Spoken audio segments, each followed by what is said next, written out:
اسكندرية، المدينة اللي البحر فيها بيحكي حكاياته كل يوم. بس فوق نص المدينة دي في مكان الناس كلها بتخاف تقرب منه، عمارة شكلها عادي جدا من بره، بس كل اللي عارف عنها قال إنها مش عادية خالص. الناس بتسميها عمارة رشدي.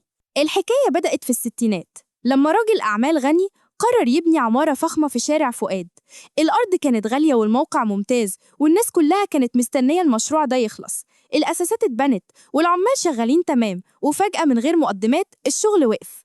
لا المقاول كمل ولا حد عارف السبب الحقيقي، ومن ساعتها العمارة فضلت واقفة، نصها مبني ونصها لأ، كأنها جثة نصها حي ونصها ميت. مع مرور الوقت بدأت الإشاعات تطلع.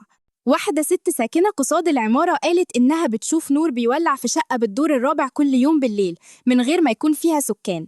وناس تانية قالوا إنهم شافوا ست لابسة أبيض واقفة في البلكونة وبعدين اختفت.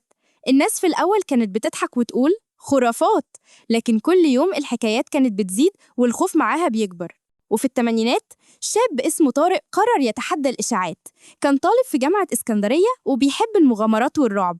هو وأصحابه قرروا يدخلوا العمارة بالليل ويصوروا فيديو علشان يثبتوا إن مفيش حاجة اسمها مسكونة. الساعة كانت 2 بعد نص الليل، فتحوا الباب الحديد بالعافية ودخلوا. ريحة التراب والقدم مالية المكان والسكون قاتل. بس الغريب إنهم سمعوا صوت مية شغالة في الدور التاني. طلعوا فوق ببطء، ولما قربوا من الحمام لقوا الحنفية فعلا مفتوحة والمية نازلة لونها أحمر زي الدم. واحد فيهم قال أكيد المواسير مصدية يا جدعان، لكن طارق كان حاسس إن في حاجة غلط. قرروا يطلعوا دور كمان، وأول ما وصلوا الباب اللي قصادهم اتفتح لوحده. قالوا يمكن هو، لكن بعد ثانيتين الباب اتقفل لوحده تاني بقوة لدرجة إن الزجاج اتكسر. سمعوا صوت خطوات جاية من آخر الطرقة، راحوا يبصوا مفيش حد. أصحابه جريوا وطارق وقف مكانه قلبه بيدق بسرعة، وبعدين سمع صوت ست بتضحك وراه. لف بسرعة، مفيش حد. الكاميرا اللي كان ماسكها وقعت، وتاني يوم الصبح الناس لقوها عند باب العمارة، لكن طارق محدش شافه تاني من يومها. الشرطة دخلت العمارة وفتشتها كلها، ما لقوش أي أثر ليه، لا دم ولا جثة ولا حاجة. بس الضابط اللي كتب المحضر قال إنه وهو طالع الدور الرابع شم ريحة بخور غريبة جدا شبه ريحة المقابر، وقال كده بالحرف المكان ده مش طبيعي، أنا مش داخل تاني. بعد كده ناس كتير حاولت تسكن، لكن محدش كمل أسبوع.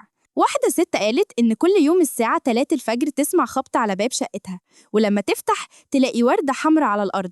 وفي يوم لقت الوردة دي مدبوحة نصين. سابت العمارة في نفس اليوم. راجل تاني قال إن النور بيولع ويطفي لوحده، وبيسمع صوت حد بيناديه باسمه من المطبخ، ولما يروح يبص يلاقي المية في الحوض بتتحرك كأن حد بيغسل حاجة مش باينة. الناس اللي عايشة حوالين العمارة بيحلفوا إنهم بيشوفوا حاجات غريبة. في حارس بناية بيقول إن كل يوم الساعة 3 الفجر بيشوف ظل شخص واقف في البلكونة الرابعة، بس أول ما يبص تاني الشخص بيختفي. والكلاب في الشارع كلها بتعيط وتنهار في نفس الوقت ده، ولحد النهاردة محدش عارف السر الحقيقي. ناس بتقول إن الأرض دي كانت مسجد قديم اتبنى فوقه، وناس تانية بتقول إن تحتها مدفن من أيام الاحتلال. وفي اللي بيحلف إن الجن نفسه هو اللي حامي المكان، وإن اللي حاول يغير فيها حصل له مصيبة.